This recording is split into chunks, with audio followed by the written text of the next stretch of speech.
Friends, if you want to watch super hit movie, The Game in English, then you must like this video if you are visiting our channel for the first time.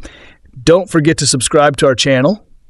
West Film friends, in today's video, the movie we're going to talk about is called The Game. I am also going to give you all the information on which platform or on which satellite channel you will get to watch this movie.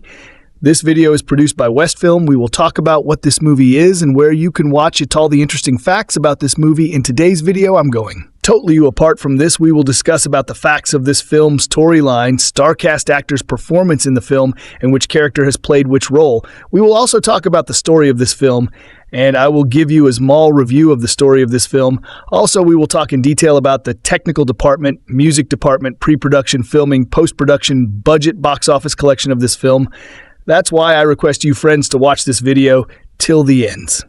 So let's start the video. The Game's a 1997 American mystery thriller film directed by David Fincher, starring Michael Douglas, Sean Penn, Deborah Unger, and James Rebhorn, and produced by Propaganda Films and PolyGram Filmed Entertainment. It tells the story of a wealthy investment banker who is given a mysterious birthday gift by his brother, participation in a game that integrates in strange ways with his everyday life.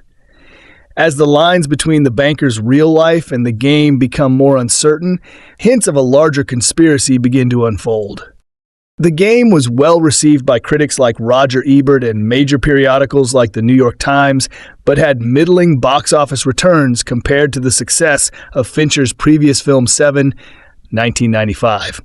The film later gained a strong cult following among Fincher's fans, with some noting it as one of his most underrated films.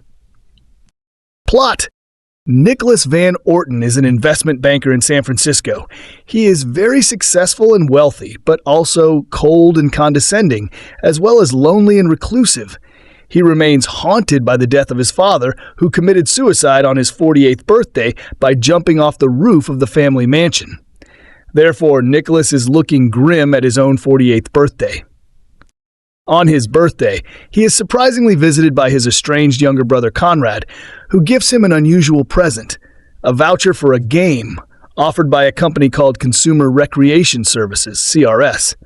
Though skeptical, he goes to the CRS office to apply, but the time-consuming psychological and physical examinations required irritate him, and he is later informed that his application has been rejected.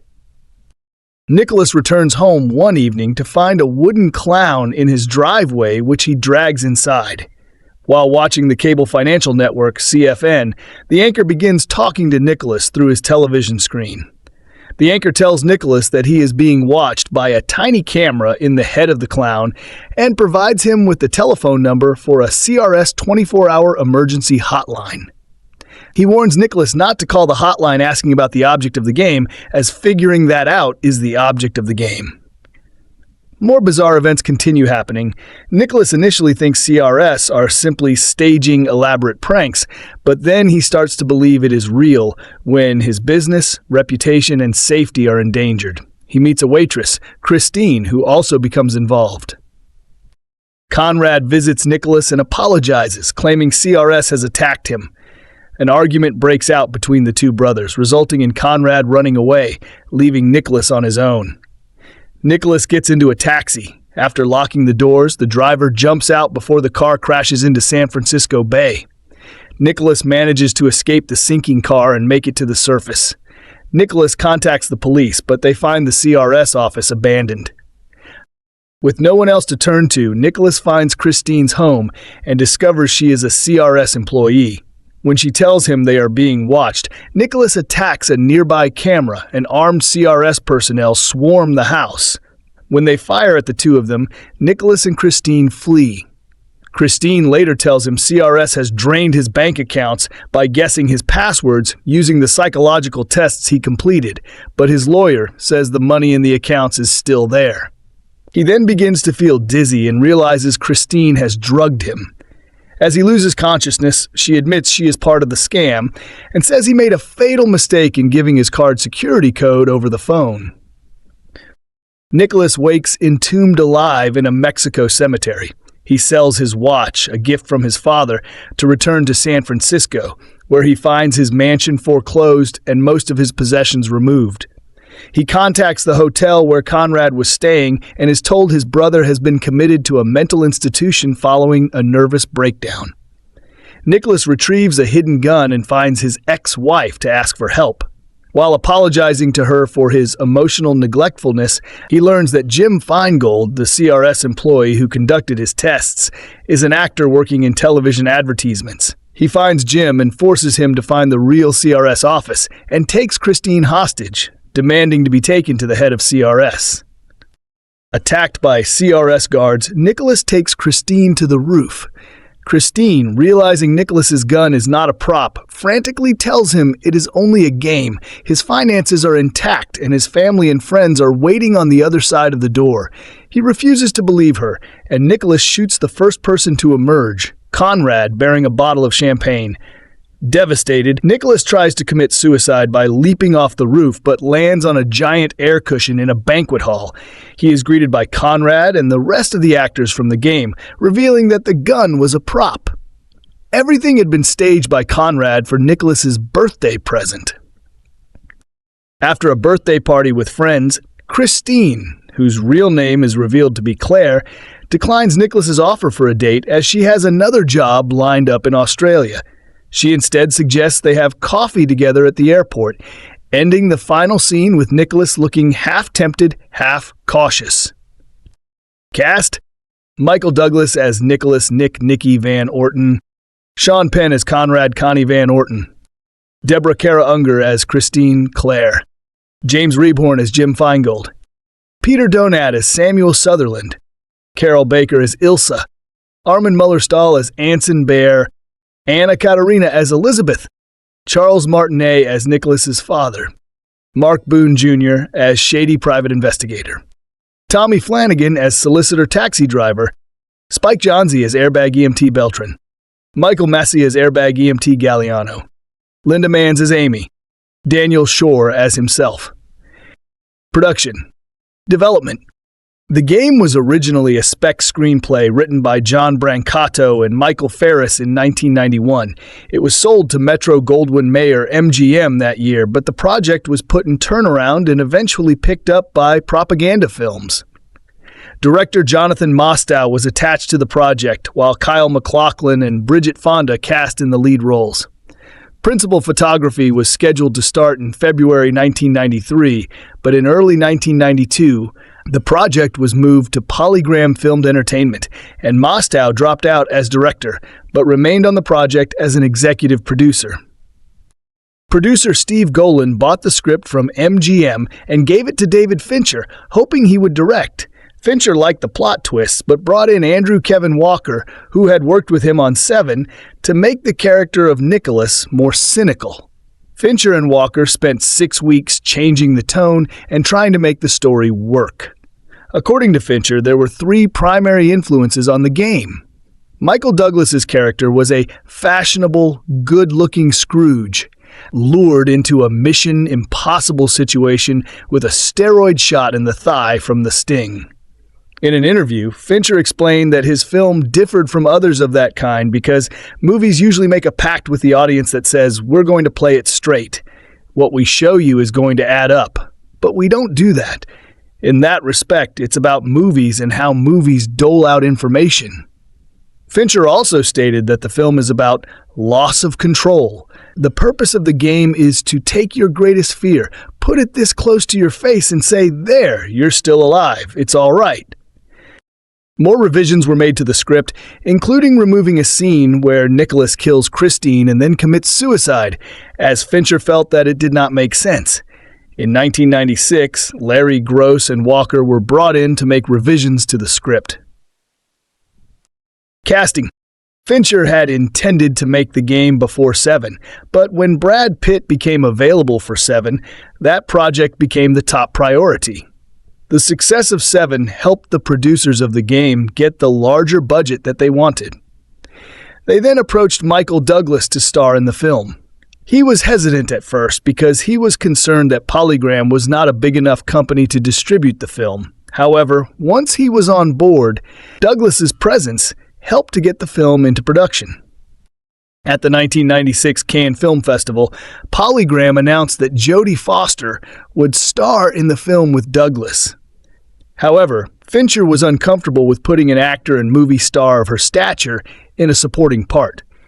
After talking to her, he considered rewriting the character of Conrad as Nicholas's daughter so that Foster could play that role.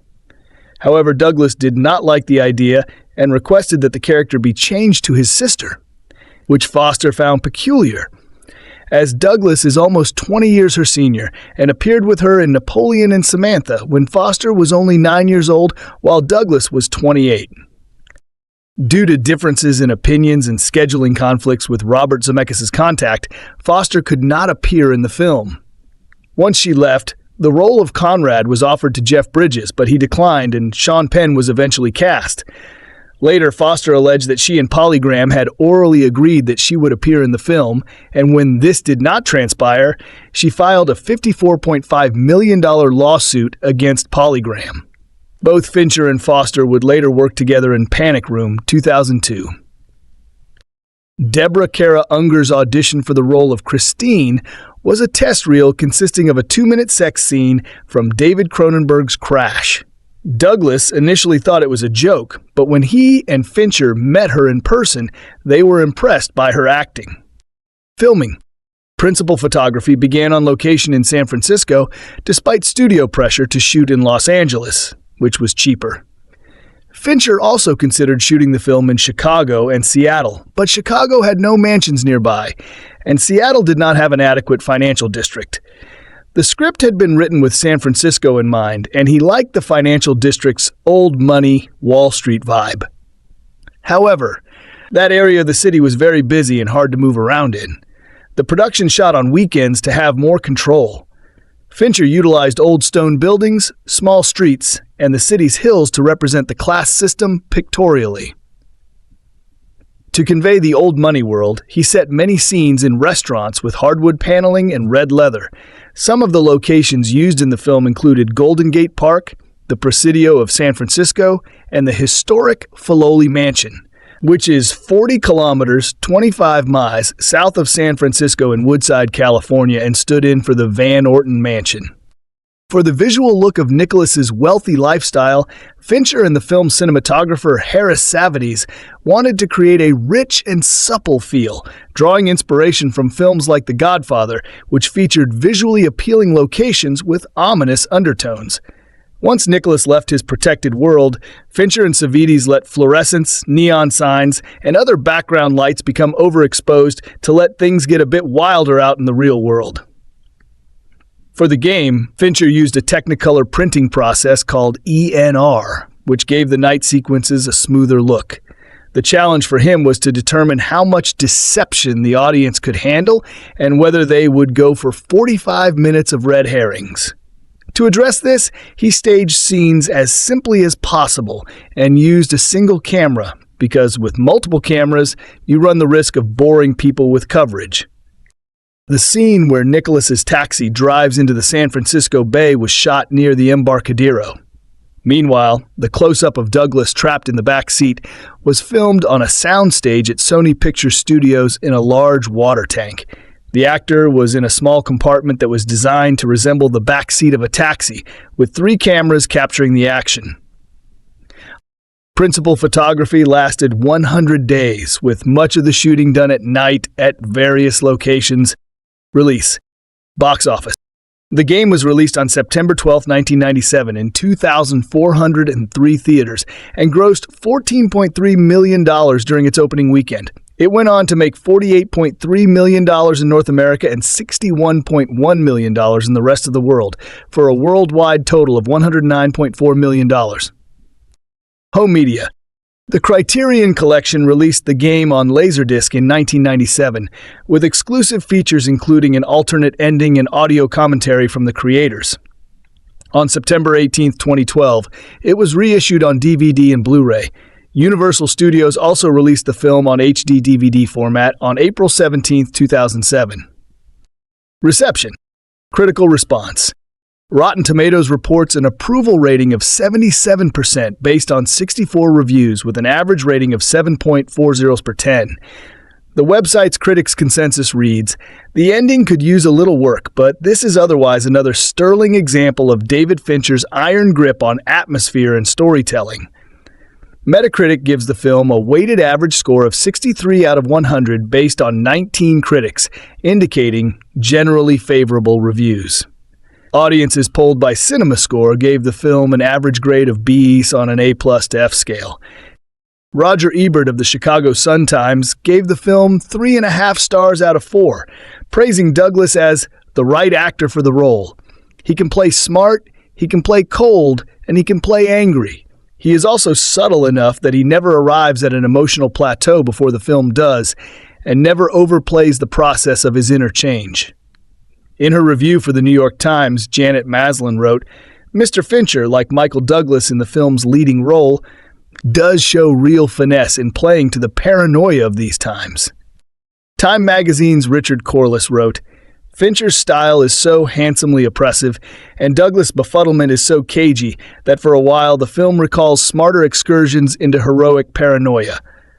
The Parallax View, Total Recall. In his review for the Washington Post, Desson Howe wrote, "It's formulaic, yet edgy. It's predictable, yet full of surprises. How far you get through this tall tale of a thriller before you give up and howl is a matter of personal taste." But there's much pleasure in Fincher's intricate color schemes, his rich sense of decor, his ability to sustain suspense over long periods of time, and his sense of humor. Entertainment Weekly gave the film a B+ rating, and Owen Gleiberman wrote, "Emotionally, there's not much at stake in the game. Can Nicholas Van Orton be saved? But Douglas is the perfect actor to occupy the center of a crazed Rube Goldberg thriller." The movie has the wit to be playful about its own manipulations, even as it exploits them for maximum pulp impact. In his review for the San Francisco Chronicle, Mick LaSalle wrote, "At times the game is frustrating to watch, but that's just a measure of how well Fincher succeeds in putting us in his hero's shoes." However, Rolling Stone magazine's Peter Travers felt that Fincher's effort to cover up the plot holes is all the more noticeable for being strained. The game has a sunny, redemptive side that ill suits Fincher and ill serves audiences that share his former affinity for loose ends hauntingly left untied. In retrospect, Michael Douglas said, "I think what I'm most proud about is that it's one of the very few movies that you could not guess the ending. That's why I'm such a big sports fan. With sports, you can never guess what's going to happen.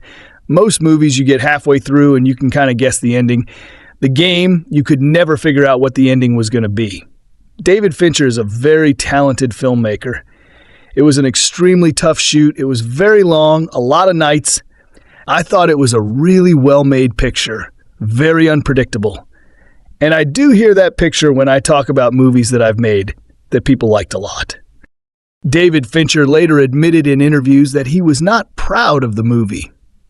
Explaining his working relationship with his wife, longtime producer Ceán Chaffin, the filmmaker said he discusses his projects with her and that they'll often disagree. She was extremely vociferous, for instance, when she said, "Don't make the game." And in hindsight, my wife was right. We didn't figure out the third act, and it was my fault because I thought if you could just keep your foot on the throttle, it would be liberating and funny. Literary assessment. In the film notes of the Criterion edition, the director was referred to as incorporating elements of the writings of Franz Kafka, stating, "Echoes of Franz Kafka are hard to miss in Nicholas's plight. Like Joseph K. in The Trial, he's caught in a series of senseless ordeals controlled by faceless people he can't begin to understand. And viewers may also think of Thomas Pynchon when it starts to appear that the conspiracy against Nicholas includes everyone in the story except him." Fincher himself has described the game as a postmodern version of A Christmas Carol, with Nicholas as a Scrooge-like emotional miser who regains his soul after passing through a whirlwind of life-changing encounters. Accolades. A sequence from the film deemed to be the most thrilling was ranked number 44 on Bravo's The 100 Scariest Movie Moments. The opening scenes of the game show Michael Douglas as a rich man in obsessive control of his life. The movie seems to be about how he is reduced to humility and humanity, Or maybe that's just a trick on him. The movie is like a control freak's worst nightmare. The Douglas character, named Nicholas Van Orton, is surrounded by employees who are almost paralyzed by his rigid demands on them. "I have an Elizabeth on line 3, says one secretary, and then a second later adds, "Your wife, sir." "I know," he says coldly. We have the feeling that if the second secretary had not spoken, he would have replied, "Elizabeth who?" His underlings are in no-win situations.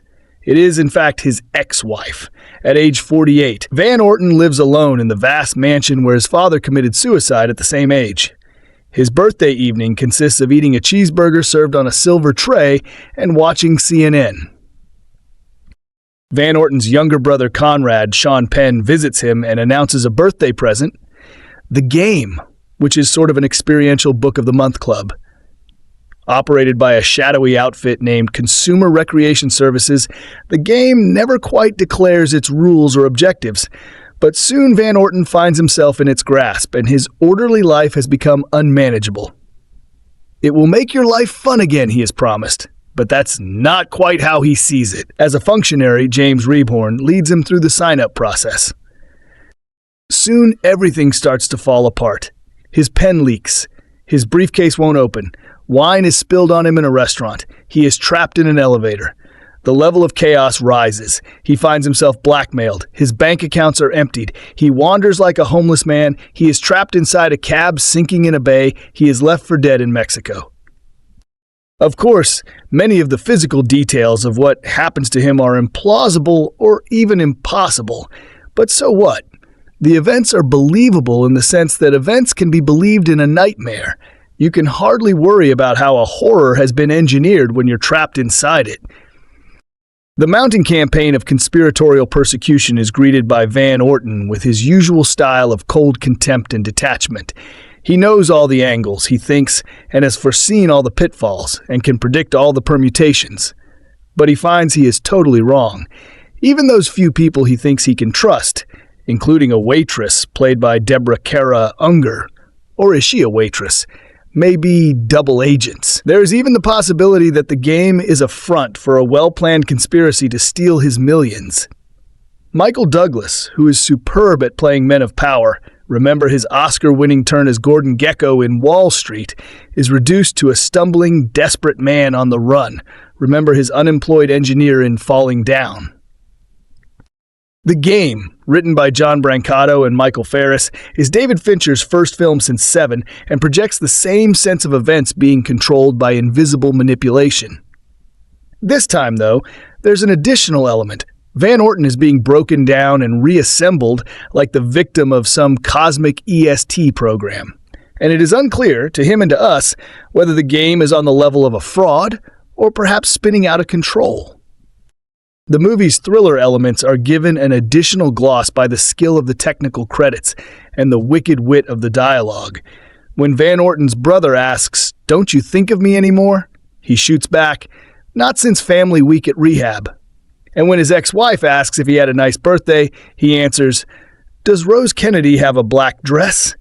The film's dark look, its preference for shadows, recalls Seven and also Fincher's Alien 3. The big screen reveals secrets and details in dark corners. On video, they may disappear into the murk.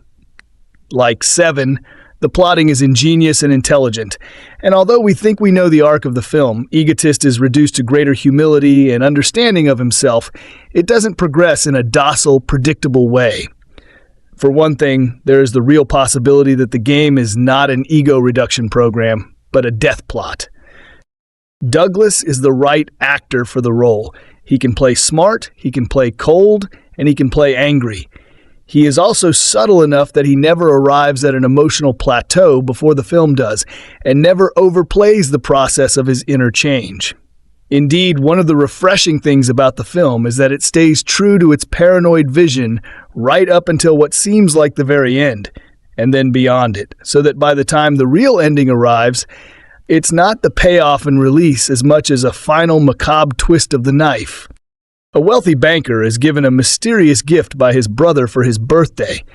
The gift is to take part in a game where the details are rather vague, but soon after the game starts, his life begins to turn upside down, and it becomes hard to distinguish between the game and reality.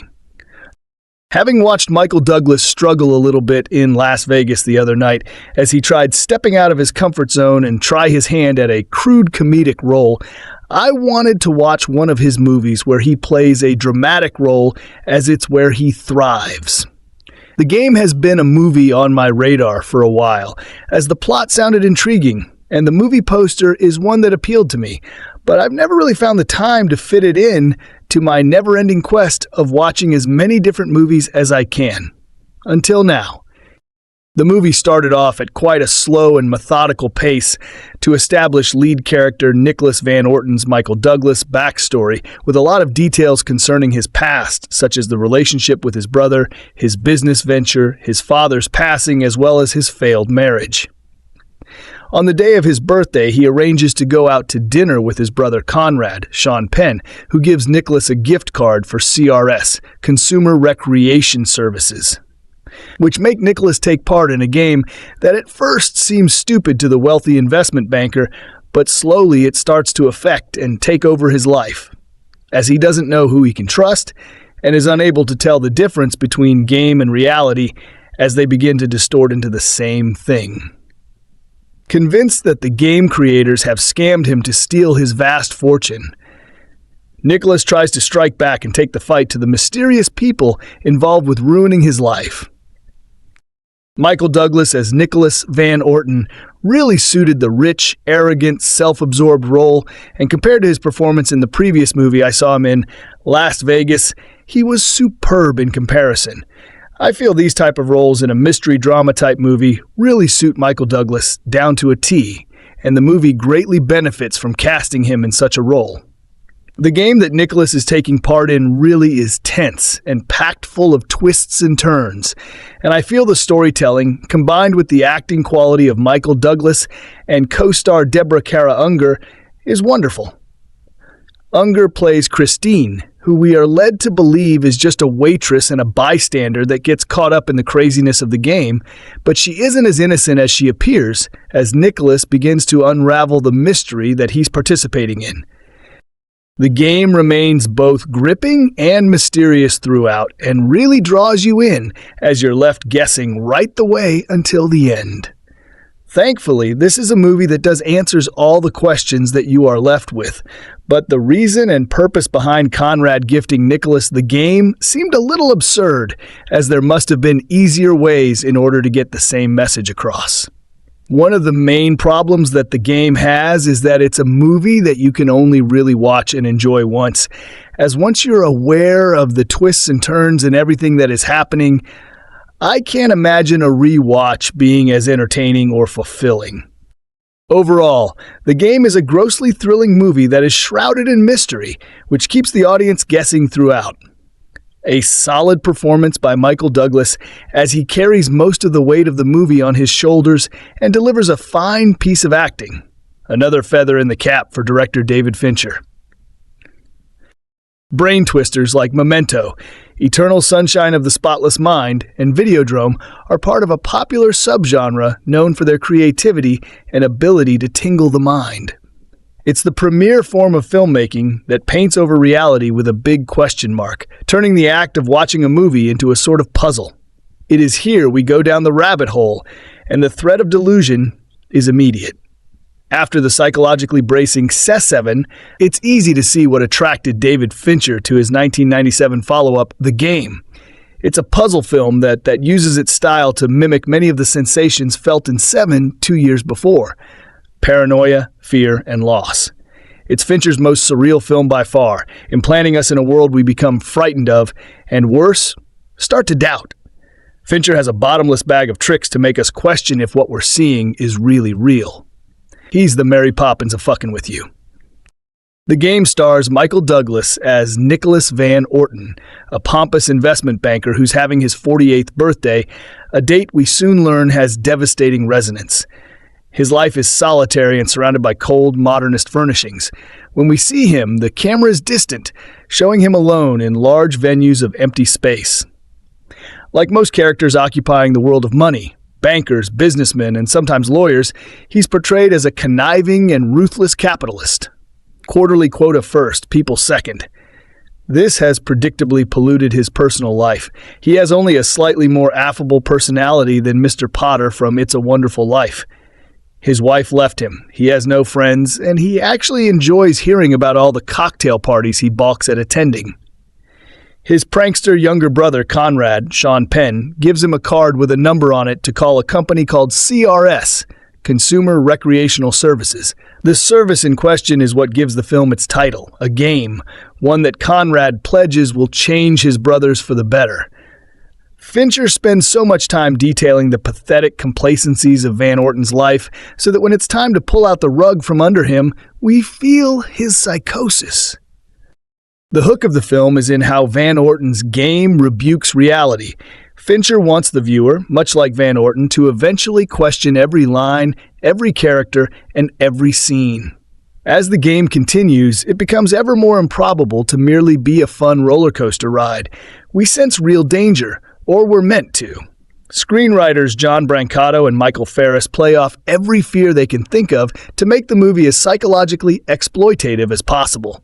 As anyone who lives in a city knows, there's a lingering fear cab drivers may be serial killers in a bright yellow disguise and conceal their nefarious intentions beneath their friendly smile and chatty mouth. The game plays off that fear spectacularly, but also in a way that makes CRS seem categorically villainous. In the film's most famous scene, Van Orton frighteningly discovers a full-size clown spookily left at his front door. Is this the work of a benevolent company? We begin to doubt and eventually fear. Excepting Zodiac, none of Fincher's films have made so little money. The Game is his most underseen and forgotten film, and unfortunately, it's clear why. It isn't a problem of the ludicrous plot or the cinematic style, which, as always, stuns, but a problem of character. Nicholas Van Orton is utterly despicable, detestable, and disgusting. He's the sort of morally flexible, apathetic figure the serial killer from Seven would target.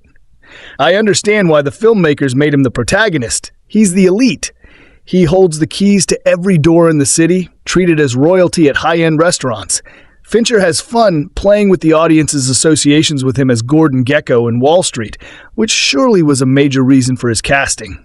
This means his game is one that lets him experience things his regular life doesn't. Liberation, lessened expectations, and minimized responsibility. He, for brief moments, can taste a normal everyday life like you and me. But how can you have stakes for a character you don't care about? You can't, or at least not easily, which is why the main character of the film really isn't Van Orton. It's David Fincher. But that's not to say Douglas does a bad job. To the contrary, he gives a high-wired and nuanced performance. He's thoroughly watchable, and when he crosses paths with an attractive waitress, Deborah Unger, that becomes embroiled in the conspiracy, the screen sizzles. But his performance isn't enough to mask the game's thin themes. It demonizes corporatism and greed, but never evolves past cliché. Van Orton tries to use money to replace a heart-shaped hole left in the wake of tragedy, but of course, he can't.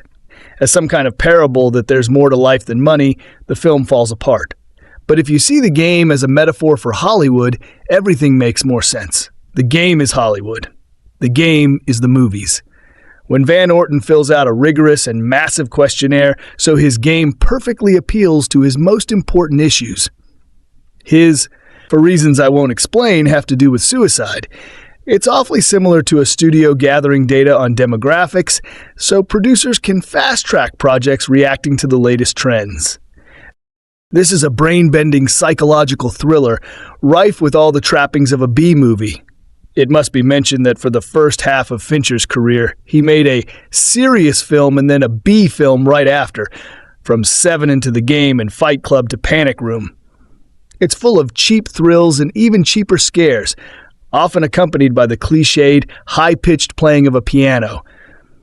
It's the closest Fincher has ever come to making a Saturday night horror show, and depending on how much you go for that sort of thing, the game is either an eccentric entertainment or a misunderstood masterpiece.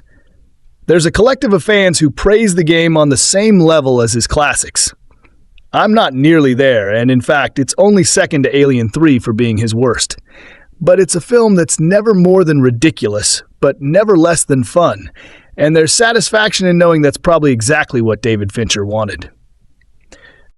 The plot is centered around merchant banker Nicholas Van Orton getting a strange birthday present from his perverse brother Conrad for his 48th birthday, an invitation for a game by an organization called the Customers Recreation Service, CRS.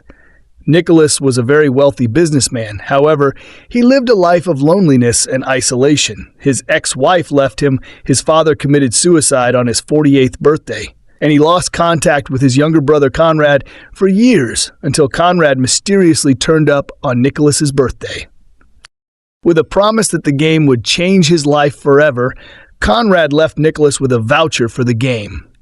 At first, Nicholas was doubtful of Conrad's gift, but one thing led to another, and somehow Nicholas ended up participating in the game.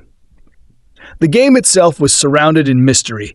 From the moment Nicholas entered, he encountered events that made him experience all the things that he had never felt before, such as losing all his wealth, being shot at, being abducted, then trapped in a coffin, experiencing poverty, losing his brother, and jumping off a building. The ending was another great twist, with it being revealed that everything he had been through had always been part of the game.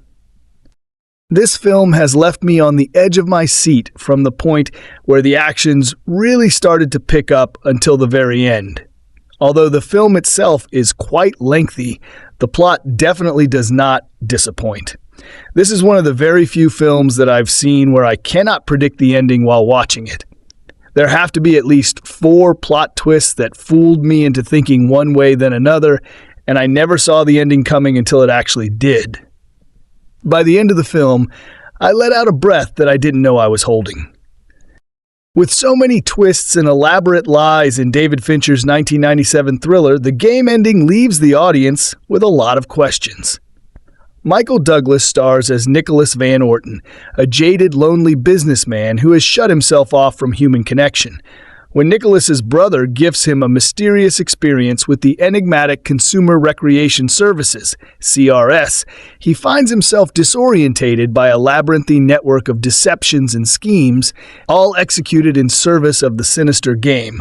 The audience shares in this disorientation, unsure of what's real and what's a lie, until the game reaches its dramatic, layered conclusion. The game received a lukewarm critical and commercial reception upon its release, but its rewarding, endlessly rewatchable plot has withstood the test of time, and it's now considered one of David Fincher's best movies. The able cast finds a powerful lead in Douglas, whose cynical edge justifies CRS's extreme measures and succeeds in binding the game closer to the classic tale that lies at the heart of this twisty thriller. With Douglas's brooding everyman, and in Fincher's deft hands, the truth behind the game, its many lies, and the characters caught within slowly begin to emerge by the movie's ending. Toward the end of the game, when Nicholas is left for dead in Mexico, the assumption is that he has finally broken free of CRS's script. However, they are still in control. Everything up until Nicholas throws himself from the roof, landing in the party, is still in the game. The panic expressed by Christine, Deborah Unger, at the sight of Nicholas's real gun, and her revelation that they're still in the game, is part of the game. Christine must pretend that the game has gone wrong in order for Nicholas to believe he has actually shot his brother Conrad, Sean Penn. In order for the death to be in Nicholas's hands, she must admit that Conrad is outside, betting that he won't believe her. CRS's game is more than an elaborate prank. Their goal is to bring Nicholas to his lowest point spiritually, where he is willing to throw himself off a roof so that they can show him he has a second chance at life. The plan goes smoothly for CRS, but they can't possibly predict Nicholas's every move. It's safe to assume they have multiple contingency plans prepared for whatever choices Nicholas makes. At the end of the movie, the game offers a glimpse at the breadth of preparations CRS has taken when one of their employees admits that if Nicholas didn't jump, he was tasked with throwing him off the roof. When the game begins, Nicholas is isolated, cynical, and stagnant. He lives alone in a vast mansion, and estranges himself from those who truly care for him, including his brother and his ex-wife, Anna Katerina. To top things off, Nicholas has just turned 48, the same age at which his father died by suicide, jumping from the roof of the very house in which Nicholas now lives. The game depicts Nicholas as haunted by his father's death and living out a cycle that may even end the same way. At one point in the game, Nicholas meets with Anson Bear, Armin Muller-Stahl, a publishing head whom Nicholas fires for not meeting shareholder expectations. Bear begs for a second chance, but Nicholas doesn't believe in second chances. Nicholas is not interested in attempting another relationship since his failed marriage, nor in attempting to live life differently from his father. Coming hard upon the huge success of Seven, although in fact conceived before it, David Fincher's The Game presents itself as a mystery to be solved. We know this because the opening credits sequence shows a grid of animated jigsaw puzzle pieces scattering apart, signifiers of a fragmenting bigger picture and meaning in need of reconstruction.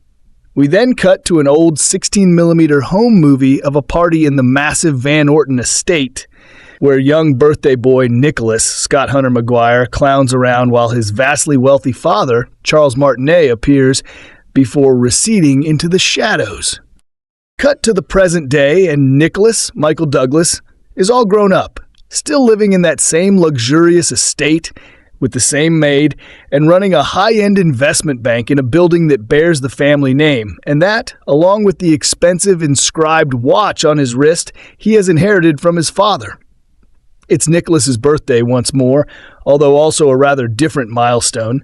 He has now reached the same age at which his father took a suicidal leap to his death many decades earlier before his young son's eyes. So this is a time of mixed feelings, of celebration and sadness. Not that Nicholas does much celebrating. Fastidiously neat, divorced, misanthropic, workaholic, uncharitable, and aggressively curt, this highly privileged control freak cuts a Scrooge-like figure in his self-imposed isolation from the society around him and is visibly annoyed when a secretary has the audacity to wish him a happy birthday. The only person for whom Nicholas does have, and make, time is his younger brother Conrad, Seán Penn, the black sheep of the family who has had a string of problems with addiction and self-discipline, and is in every way Nicholas's opposite. Making a surprise visit from out of town for the first time in some years, Conrad has come bearing a special gift for the man who has everything. An invitation to participate in a bespoke game run by a company called Consumer Recreation Services, CRS. Details about both CRS and the nature of the game are sketchy, but both Conrad and some fellow executives Nicholas meets in his club suggest it will make his life fun and open his eyes. Curious, Nicholas signs up and submits to a long series of psychological and physical tests. And then the game is on, and a man who has it all finds himself increasingly at risk of having it all taken away. The mystery promised from the outset is not so much Nicholas's identity. We can see from very early on that he is an entitled, pampered prick with daddy issues, and that there is little else to him. The real mystery here is the game itself, whose rules are never stated and whose boundaries are ill-defined. Once the game is in play, Nicholas is never quite sure where it ends and reality begins, but the game certainly does turn his life upside down. Jim Feingold, James Rebhorn, the data analyst who takes Nicholas through the initial sign-up process at CRS, tells him that the game is designed to provide whatever's lacking.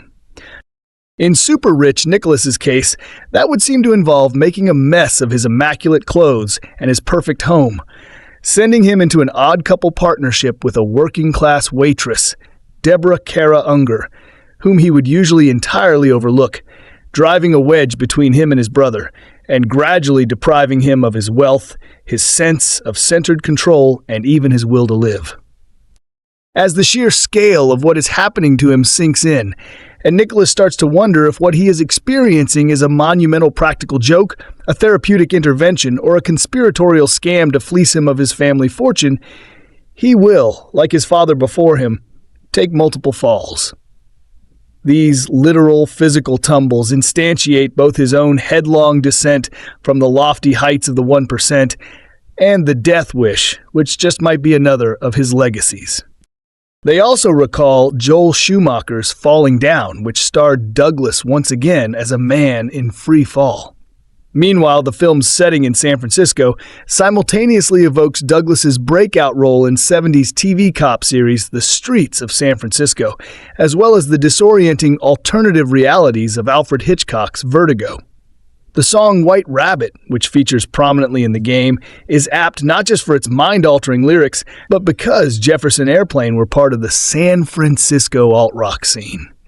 What ensues falls somewhere between paranoid thriller and social satire, as Douglas plays a character not so very far, except in the geographical sense, from his Gordon Gekko in Oliver Stone's Wall Street.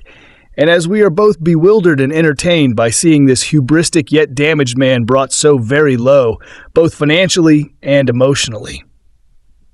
Yet it turns out that the game is an inverted parody of capitalism itself, whose structures can be manipulated and whose personnel can be toppled, but which ultimately emerges essentially intact and unscathed by all the dramas and intrigues that form its role-playing scenarios. Nicholas is repeatedly taken out of his comfort zone, but what makes Fincher's film so much more uncomfortable for viewers is the ease with which we become willing to identify with, even root for, a character who would be very unlikely to reciprocate such empathy if we stumbled even a little. The more we invest in Nicholas's bank of experiences, the more we display our willing complicity with, even subservience to, a system that lets cocooned elites merely play games, on an urban, even international scale, while the rest of us must live our grubby, messy lives in a real world of real consequences. The only lesson that there is to learn about Nicholas, the film's arch-capitalist, is just how predictable his conduct is, and how untouchable his type ultimately proves to be. As well as being about class structures, the game is also concerned with the artificial workings of cinema itself. For the people at CRS operate like a film crew, wrangling a large ensemble of actors and extras, coordinating set pieces, engaging in elaborate stunt work and special effects, and handling one narrative twist after another to lead their very private audience right where they want him. This is a film which not only constantly manipulates the viewer, Nicholas and us, but also reveals the very mechanics of those manipulations. And while this crew may be making fun of their mark and using his money and success against him, in the end they remain playthings very much in his pocket. Anyone who has purchased a ticket to Fincher's film is already part of this game, if merely a side player. For consumer recreation services indeed serves to recreate the consumer, modeling America's trickle-down market economy where there may be dips, blips, and falls, but dramatic change only ever really affects the 99%, while those at the top can brush themselves off, feel great about themselves, maybe even get the girl, have the Hollywood ending, and reassert proprietary control of the American dream. Might the game suggest a special gift? It's for the man who has enough of everything except nightmares. This thriller's surprise scheme for Nicholas Van Orton, a joyless investment banker whose first name is effectively Mr., is a string of tricks to disrupt his privileged tranquility.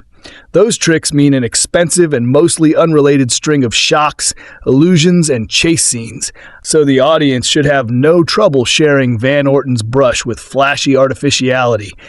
After all, at the movies, we've been doing that all summer.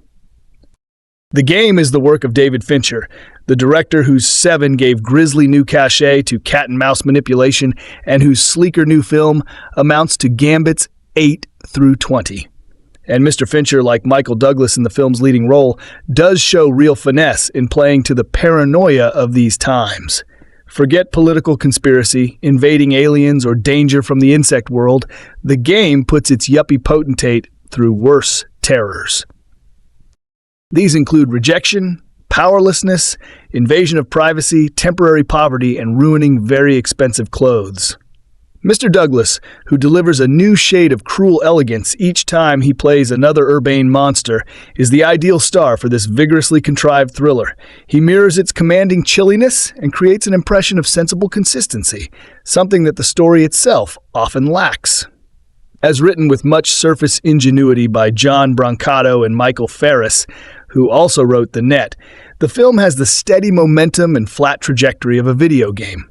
Excitement is churned out, chases run through ever-changing settings, and sinister elements emerge from surprising places.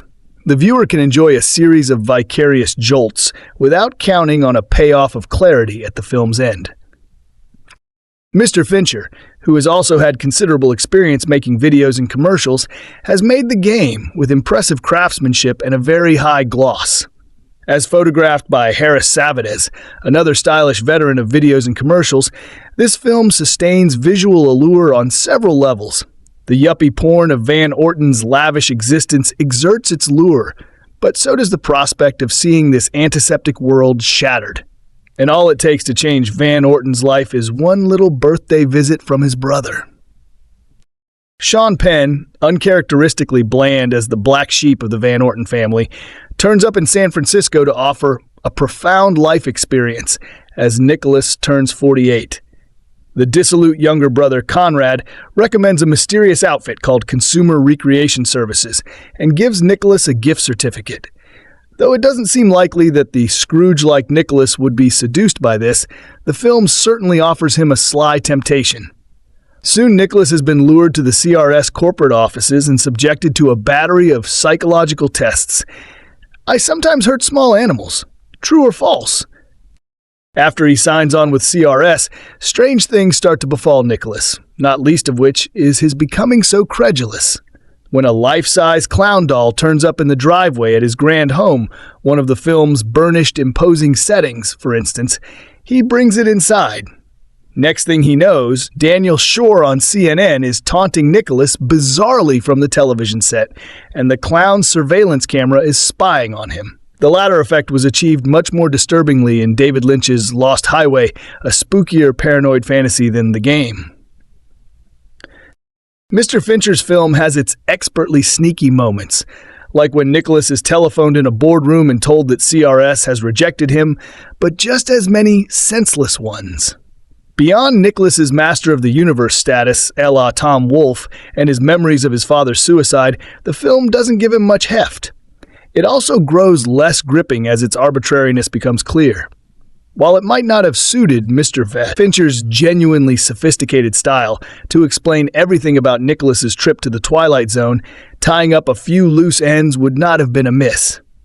Isolated moments in The Game do touch contemporary raw nerves, from the possibility that Nicholas has been entrapped by computer hackers to the wicked desecration of his mansion. The film required the special services of a graffiti artist and lavish use of black light, two reasons the Jefferson Airplane's trippy White Rabbit becomes its ideal musical frisson. A disaster in an elegant restaurant also sounds the right note of discreet calamity. Deborah Unger, who played opposite James Spader in the even icier Crash, is a waitress in that scene, or perhaps she's a fraud. Other prominent and possibly duplicitous figures in the story include Peter Donat as Nicholas's lawyer and Armin Mueller-Stahl as one of his business victims. Carol Baker plays the motherly housekeeper who offers him a sandwich and milk when life starts going desperately wrong. A pen leaks, a toilet overflows, a cabbie becomes a crazed kidnapper, and a drugged beverage leaves Nicholas hijacked south of the border. But the film's most diabolical moment involves the simple malfunctioning of the lock on a briefcase. This little glitch occurring at just the most maddening moment is enough to bring on a fit of frustration, and suddenly Mr. Fincher provides a leafy backdrop outside a window to contrast with the film's fashionably unnatural atmosphere. Suddenly, the formerly suave Nicholas is on the rampage, trying to smash the briefcase as if he were an orangutan stomping on luggage. His civilized veneer is gone in an instant, and that is the point. David Fincher's third feature film doesn't come up in conversation as much compared to his more popular works, despite being the object of much praise from critics and fans. The answer to this probably lies in it being wedged between Seven and Fight Club, but now The Game has found a suitable home in Australia's physical media market under the dedicated label Cinema Cult. Michael Douglas stars as a wealthy investment banker, Nicholas Van Orton, a man with seemingly everything who lives contently in emotional isolation. On his 48th birthday, Our lead's younger brother, Conrad, Sean Penn, gives him a mysterious voucher to participate in a game that quickly encroaches on every facet of his life, blurring the line between reality and make-believe. What can I say without spoiling the plot? Well, there's a Charles Dickens quality to our protagonist, Nicholas, who is somewhat of a modern Ebenezer Scrooge. He's not overly mean, but his very structured and work-oriented attitude doesn't make him the most pleasant person to be around either. When Nicholas reluctantly pulls the trigger on his brother's unconventional gift, you can't help but feel it's ultimately for his benefit, no matter how extreme things get.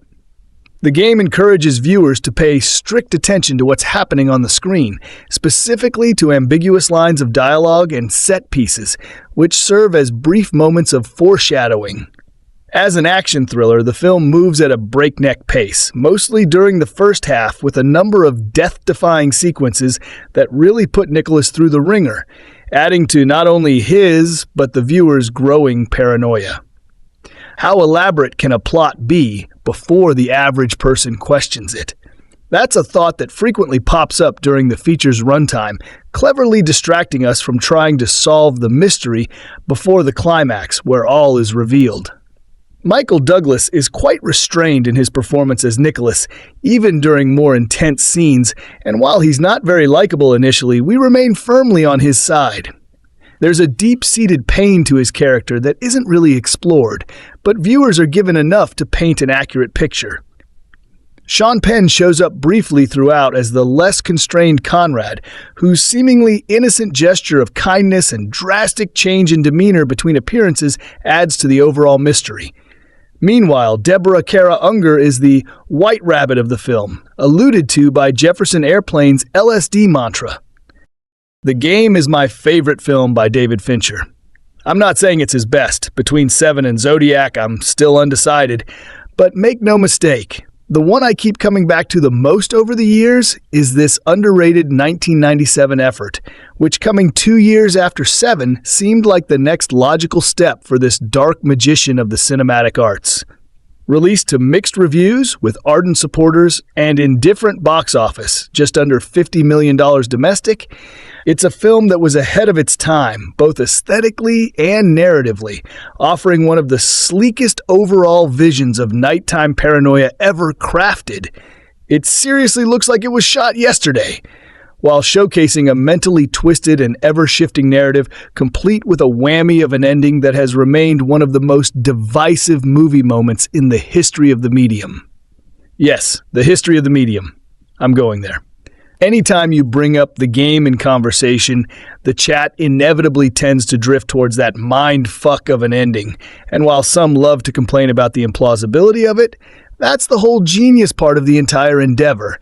It's a film that loves its own impossibility, and while vigorously contrived in every conceivable way, it's been done for its own maximum impact when put into context with the bigger picture.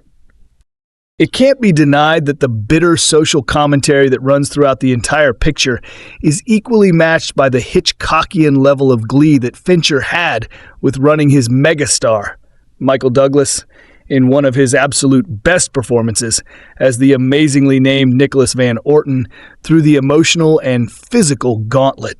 Sean Penn is shifty and sweaty and devious in a supporting role as Douglas's brother, a part originally intended for Jodie Foster, who gives his big bro the ultimate birthday present, a gift certificate to a mysterious company called CRS, short for Consumer Recreation Services. After a darkly hilarious encounter with a CRS representative, the late James Rebhorn master scene stealer, Van Orton's game begins. Or did his game begin the moment the film started? And what's with Deborah Unger and all these sketchy people popping up? And why won't my briefcase open? And why can't I access my credit cards? And why am I being shot at? And by the end of the film, is it even over? If I am being coy with describing the plot, well, that's by design, because the film has definitely picked up a rabid cult following over the last 18 years. There are still plenty of people out there who might not be familiar with this utterly perverse, wickedly entertaining film. I've literally seen this movie at least 100 times. No exaggeration. It used to run on a loop during the college years. It would play as background noise as I'd be writing term papers. And after 2 theatrical viewings back when I was 17 years old, I immediately knew it was going to be an important film for me for years to come. There's something so sinister, so parallax viewy about John Brancato and Michael Ferris's script that I just adore. And I've become obsessed with studying the edges of the frame on recent viewings, looking for more clues that I've still yet to discover. On the technical side, the film is remarkable, with Harris Savides' remarkable nocturnally dominated cinematography sets an ominous tone right from the start, with slippery camera movements and perfect compositional choices. James Haygood's faultless and beyond crisp editing keeps the pace riveting and tight all throughout, which gives the entire film an immaculate quality, while the thoroughly eerie score from Howard Shore envelops the images with creepy delight. And who can forget the use of Jefferson Airplane's immortal White Rabbit being blared on the soundtrack when Douglas comes back to his staggering mansion? Jeffrey Beecroft's astute and moneyed production design is rich with texture, to find it decorated in glow-in-the-dark spray paint graffiti lit by black light. And again, there's that ending, which I have to say has got to be one of the most challenging finishes, both mentally and thematically, to any movie that I've ever come across. The Game can be seen as so many things. A film that denounces suicide, a film that is honoring Hitchcock, a film that satirizes and scolds the confident and controlled business class that runs our major cities, a film that holds a mirror up to our fears and anxieties while constantly picking at what bothers and frustrates us the most. The Game has long been one of my absolute favorite pieces of cinema, and that will likely never change. It's a movie that has provoked constant debate and passionate discussion all throughout the years, and it's one that I look forward to revisiting for years to come, as there are rarely films this watchable, this visually stimulating, and this thought-provoking all-in-one heady package. The Game is available on Blu-ray via the Criterion Collection. Ceán is a dark, brooding film focusing on the nature of sin. It's atmospheric, beautifully shot, and thoughtfully constructed. Unfortunately, The Game was a painfully disappointing follow-up where Fincher's cynicism provided too much of a gap. The movie has the veneer of something cathartic and exciting, but whereas the darkness of Ceán had a nasty beating pulse, The Game was a limp mishmash of ideas that still managed to culminate into something thoughtful. But the thought was unrewarding when compared to the other movies Fincher would make in most of his other movies. Ceán was a huge step forward, but The Game was an awkward retreat into the basics of filmmaking rather than a glimpse into the soul of its shallow protagonist. Beginning with the world's waspiest home video of a ridiculously unhappy birthday party, we're quickly informed that a depressing childhood has been further marred by a father's suicide, leading ultimately to a son's isolation. Nicholas Van Orton, Michael Douglas, is in the process of rebirth as he puts on a watch commemorating his 18th birthday while barely paying any attention to the fact that the day is his 48th birthday. When he gets a surprise call from his brother Conrad, Sean Penn, it's a reluctant celebration with his closest living relative. For Nicholas, it's better to be withdrawn. The purpose of Nicholas's character is to discover he not only needs other people, but also that he has to start living his life. It's a Christmas Carol meets Wall Street minus any sympathy whatsoever. Set aside the fact that we're supposed to be rooting for an investment banker. Even Fincher doesn't really have as much interest in Nicholas beyond setting him up as a pawn and trying to do it as quickly as possible. When Nicholas arrives at CRS, it serves a dual purpose, humbling Nicholas and setting up CRS as an ultimate power. Nicholas is told the process will only take an hour, and it ends up taking the entire day as he's poked, prodded, and even assaulted with disturbing images. CRS claims these tests are to ensure that the game is tailored specifically to Nicholas, but as viewers, it's to let us know the dominance of CRS. Fincher shoots their office more like a high-tech prison as frosted glass chambers informs the inmate that something's happening on the other side. But he can't make out what, and he can't get out. The movie is gorgeously shot. something I could only appreciate once I watched the movie on Blu-ray, and in its own way, it's as oppressive as CS7 and Alien 3. Fincher loves soaking his movies in darks that eat away the corners of the frame.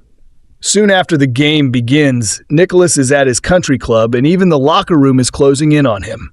It gets to us on a subconscious level, so we're already on edge when we see something as overtly creepy as the clown puppet, which is found in the same place as his father's body.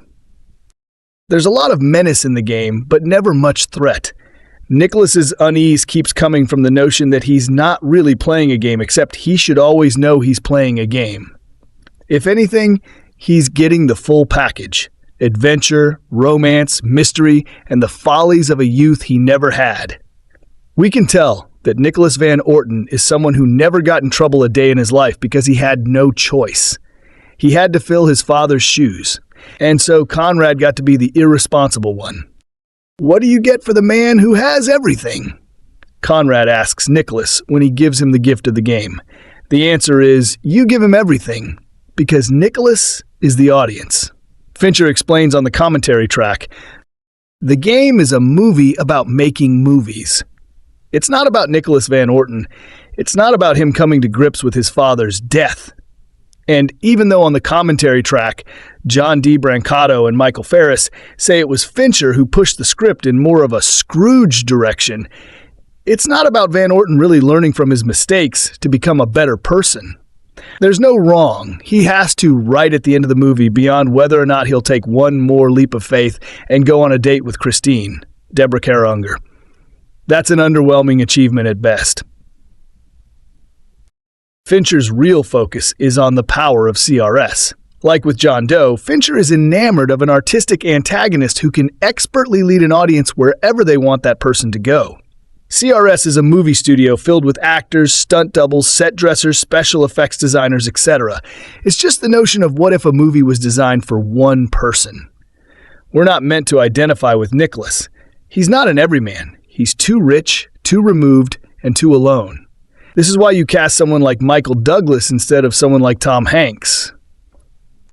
The design of the game is immaculate, and its individual elements are there to remind us of how well every puzzle piece looks. I flat out hated the game on my first two viewings, but as I've said, the eye-popping Blu-ray transfer, approved by Fincher for the Criterion Collection, gave me a newfound appreciation for the movie's visuals. In addition to how Fincher drenches the movie in darkness and low lighting, everything is staged perfectly.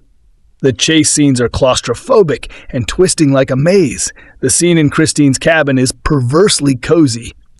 Fincher notes in the commentary how he hates the color red in movies. And yet you'll notice that Christine's bra is bright red. Sexiness and arousal you can't miss.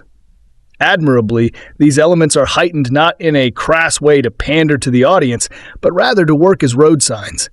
It's a magician breaking down each of his tricks and telling you how they work, and that's interesting to a point. But as an audience in the middle of watching a movie, we're interested in the journey, and we want to be fooled. And on a first viewing, Fincher can get away with it.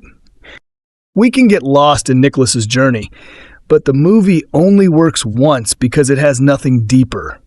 Nicholas isn't an interesting character, and the resolution of his journey isn't about catharsis. It's about how the game concludes. As Fincher notes in the commentary, "For me, the climax of the game is a dead giveaway that the movie couldn't care less about any emotional impact." First, Nicholas' jump is meant to echo his father's suicide, and his landing is supposed to be a moment of catharsis where he realizes that he doesn't have to repeat the mistakes of the past. Then, everyone in the room applauds him, even though he just tried to commit suicide. If that moment puts the movie on life support, then the following line absolutely kills it. When Nicholas goes around greeting his guests, he goes to Jim Feingold, James Reborn, who says, "Thank God you jumped, because if you didn't, I was supposed to throw you off." The game isn't about Nicholas making a choice. It's about making sure he hits his mark. But maybe I'm being overly harsh, and I will say now that I don't always agree with Fincher when it comes to his thoughts on his movies.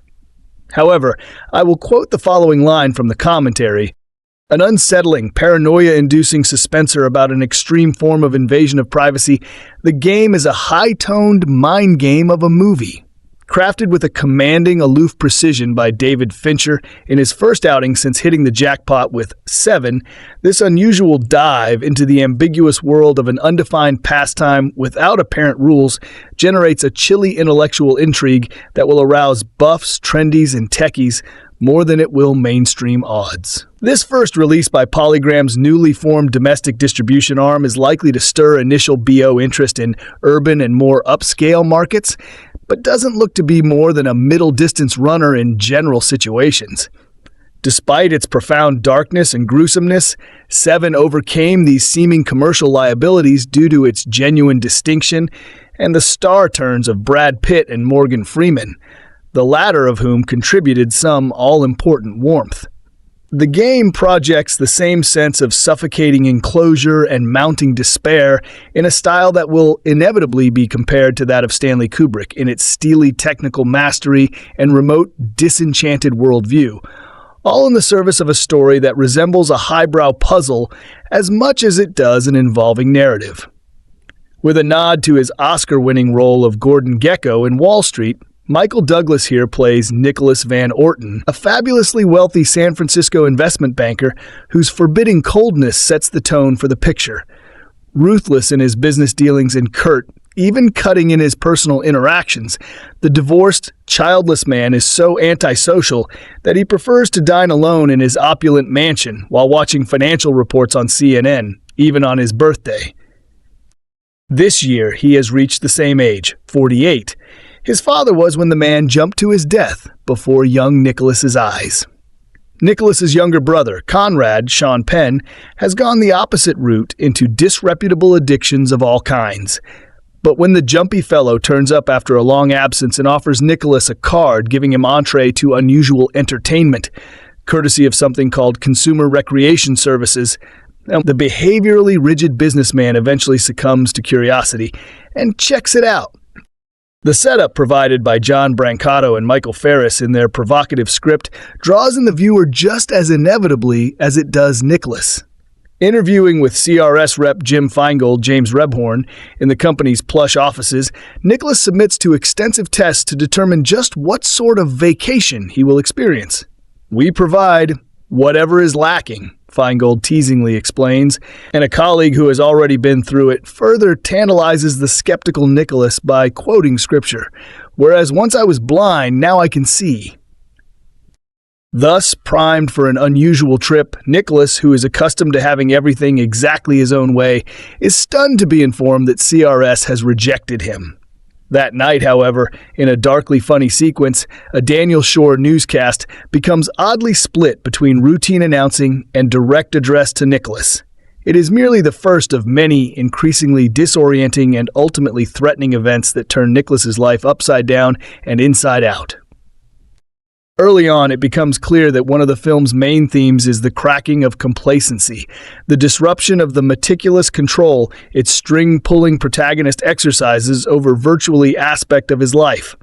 Nicholas continues to go about his business, engineering the ouster of a distinguished old publisher, Armin Mueller-Stahl, who was a close friend of his father, and persists in callous treatment of other people.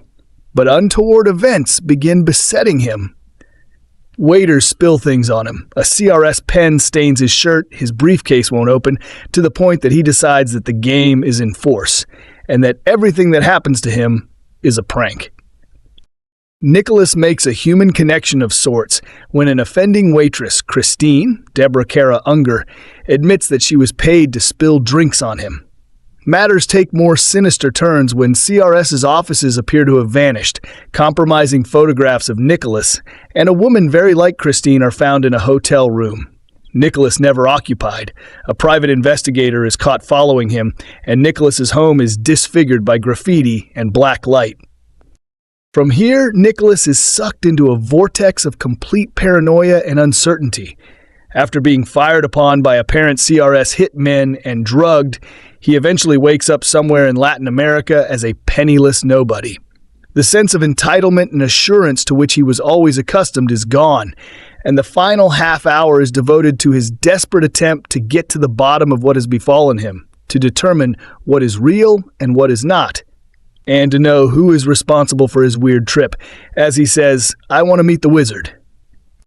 The Alice in Wonderland aspect to this odyssey without roadmap is explicitly suggested by the use of the Jefferson Airplane's White Rabbit as the film's nominal theme song, and the viewer is adroitly kept in the dark as long as Nicholas is when it comes to knowing where, if anywhere, the limits to the game exist. The film itself is limited by the material's nature as a brainy exercise and by its narrow focus. Individual response will depend upon how tantalized one is by puzzles and games, as well as upon how off-putting one finds the central character, who is center stage throughout. But the film is more than a technical exercise, as the overriding notion of control versus chaos is actively engaged throughout, with the specter of the total loss of privacy always lurking in the background. Regardless of how far one chooses to buy into the game, and the ending ambiguously suggests that it could go on, there is no doubt as to Fincher's staggering expertise as a director and his almost clinical sense of precision. Every effect seems utterly planned and predetermined, as in the game itself, with nothing left to chance. Nicholas' pampered, cloistered lifestyle could not be more fully expressed, and the small increments by which his existence is eroded are unnervingly conveyed. It's a film one can easily admire without exactly embracing it. In addition to Wall Street, Douglas's performance here reminds at times of Falling Down in its function as a prism reflecting society's pressures and extremes. The actor not only has no problem projecting Nicholas' hardness and authority, but he deftly notes the man's discomfort at having to deal with any human frailty or vulnerable emotion. He carries the picture well. Penn pops up only intermittently. His quicksilver personality used to contrast the ne'er-do-well brother with his control-freak sibling. As the initially affable CRS functionary, Rebhorn stands out amongst the rest of the well-chosen cast members. Technically, the film is immaculate, with Harris Savady's sleek lensing, Jeffrey Beecroft's rich production design, James Haygood's intricate editing, Howard Shore's brooding score, and the dense sound work all making important contributions to a work carefully calculated to the tiniest detail. Nicholas knows nothing about the woman who played her Claire. Still, the connection between Nicholas and Christine wasn't based on common interests, but an underlying chemistry. Their mutual attraction to one another is confirmed at the game's ending, as Claire agrees to go out with Nicholas beneath the shocking twists and thrills of the game's ending. The movie attempts to connect audiences with the values of an older, more fantastical story. The game, while not strictly another adaptation of A Christmas Carol, can be interpreted as a reimagining of the classic Charles Dickens story. David Fincher even likens Nicholas to the novel's protagonist, calling him a fashionable, good-looking Scrooge. The Gamthus modernizes the 100-year-old text while reaffirming the timeless power of Dickens' tale of empathy, and Second Chance's both characters are rich, isolated men who have chosen money and the world of business over human connection. Nicholas's brother shows up like Jacob Marley's ghost at the film's beginning, reminding Nicholas of a death from his past and preparing him for the journey. Ahead, the most striking comparison comes when Nicholas is buried alive. His emergence from a tomb in a Mexican graveyard calls to mind the scene in A Christmas Carol, where Scrooge is shown his own grave. When the game is considered in this light, the ending takes on an even greater resonance. CIS, like the Ghost of Christmas Future, also shows Nicholas his own potential death by having him throw himself off the roof. When Nicholas hits the airbag, he'll, like Ebenezer Scrooge, is given a second chance at life. The game thus modernizes the 100-year-old text while reaffirming the timeless power of Dickens' tale of empathy and second chances. David Fincher is a director known for his impactful conclusions with several of his movies, delivering some of the most staccato endings of all time. However, he also has a reputation for unhappy endings, which makes it interesting to compare how The Game compares to those other fewer movies. While The Game is darker and leaves some questions, it's a relatively triumphant ending, as Nicholas is given a new lease on life and seems to have a better future ahead of him. One of Fincher's Movies actually draws some close parallels to how Nicholas's story ends, despite being a very different movie one. Of Fincher's movies actually draws some close parallels to how Nicholas's story ends, despite being a very different movie. Fight Club's ending is a beloved one, as it finds the narrator, Edward Norton, overcoming his alter ego, Tyler Durden, Brad Pitt, to take back control of his life. The narrator and Nicholas were both lost souls who found some purpose with an underground and dangerous organization, only to come out the other side with a better lease on life, as the narrator watches the builds being demolished as part of Project Mayhem. There is some question as to whether he made the right choice. In contrast, the ending of Say 7 and is seen as one of the grimmest movie endings of all time, as Detective Mills discovers that John Doe has killed his pregnant wife to manipulate Mills into embracing his rage and executing Doe, while it leaves the audience on a much darker note. It shares similarities in the way the game comes together, with pieces falling into place and the clues becoming more obvious. It is a testament to Fincher as a filmmaker that he is able to deliver such impactful endings in some very different ways. Extra information: Alfred Hitchcock used the term refrigerator movie to describe certain films. According to the great director, refrigerator movies are well-paced thrillers that work effectively while being watched, but fall apart upon later examination while standing in front of the refrigerator. David Fuhr's The Game is an obvious member of this class of motion pictures. As it's unspooling on screen, the film is hugely entertaining, but there are several significant plot holes that grow wider the more closely they're investigated. This is Michael Douglas' movie Chaffin and Deborah Unger, who receive second and third billing, respectively, are supporting performers in the truest sense of the word, since neither has more than 15 to 30 minutes of screen time. Douglas, however, is omnipresent. He's in nearly every scene, and the film is told from his character's point of view. And Nicholas Van Orton is the kind of man that Douglas plays best initially. Cool and reserved, then gradually less and less sure of himself and his circumstances. The actor's intensity in his approach to this character is palpable. Nick is a very wealthy man. He lives in a huge mansion equipped with every creature comfort available. But aside from his housekeeper, he is alone. His wife left him after he elevated the priority level of his work over that of his family. Now for his 48th birthday, his brother Conrad, Chaffin, comes up with the perfect gift for the man who has everything: the game. Developed by a company called Consumer Recreation Services. The game is a profound life experience that provides whatever is lacking in a person's existence, beyond making up two statements like it's an experiential Book of the Month club. No one is willing or able to describe the game in any detail to Nick, despite his misgivings. He agrees to participate, but events conspire to raise a vital question. Is it really all a game, or is it in deadly earnest at one point or another? The game reminded me of three past movies: the Laurence Olivier Michel Caine classic Sleuth, Martin Scorsese's wildly offbeat After Hours, and the improbable but fun Malice. All three of those films had the same sense of unpredictability evident in the game. Although, to be fair, Sleuth and After Hours were superior, Malice wasn't quite as tightly scripted. The one complaint that I have about this picture's many turns is that they don't always play fair with the audience. The screenplay was written with the primary intention of surprising viewers, without much consideration for the practicality or logic of the twists. There are red herrings everywhere. But, unlike in the best constructed mysteries, a few too many of them are superfluous and transparent. Director David Fincher creates the same kind of dark, brooding feel that he developed for both of his previous features, Alien 3 and 7. Much of the game takes place in the byte streets of San Francisco. The atmosphere is thick and heavy, and there are times when, coupled with Fincher's crisp direction, it effectively distracts us from thinking too deeply about the plot. Figuring out all the ins and outs of the game is like piecing together a jigsaw puzzle. We struggle alongside Nick too. determine what's really going on. And just when we think we have it, something happens to make us doubt our conclusion. The script has its clever moments, and it's easy to mistake this for a smart movie.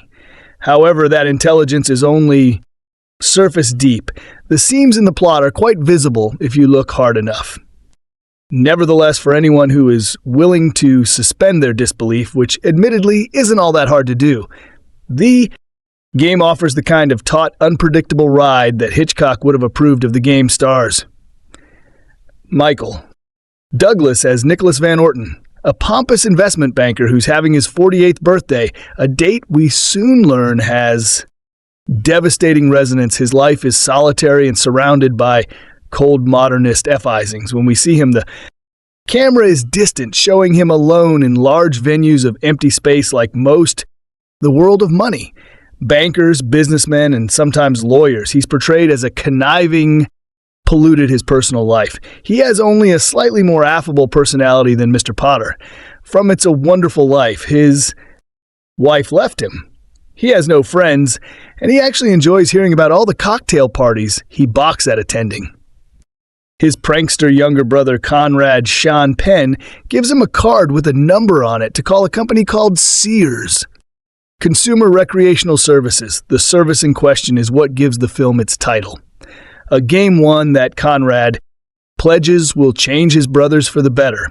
Fincher spends so much time detailing the pathetic complacencies of Van Orton's life, so that when it's time to pull out the rug from under him, we feel his psychosis. The hook of the film is in how Van Orton's game rebukes reality. Fincher wants the viewer, much like Van Orton, to eventually question every line, every character, and every scene as the game continues. It becomes ever more improbable to merely be a fun roller coaster ride. We sense real danger, or we're meant to. Screenwriters John Bonato and Michael Ferris play off every fear they can think of to make the movie as psychologically exploitative as possible. As anyone who lives in a city knows, there's a lingering fear.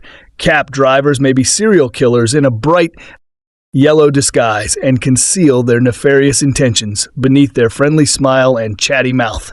The game plays off that fear spectacularly, but also in a way that makes CRS seem categorically villainous in the film's most famous scene. Van Orton frighteningly discovers a full-size clown spookily left at his front door. Is this the work of a benevolent company? We begin to doubt and eventually fear.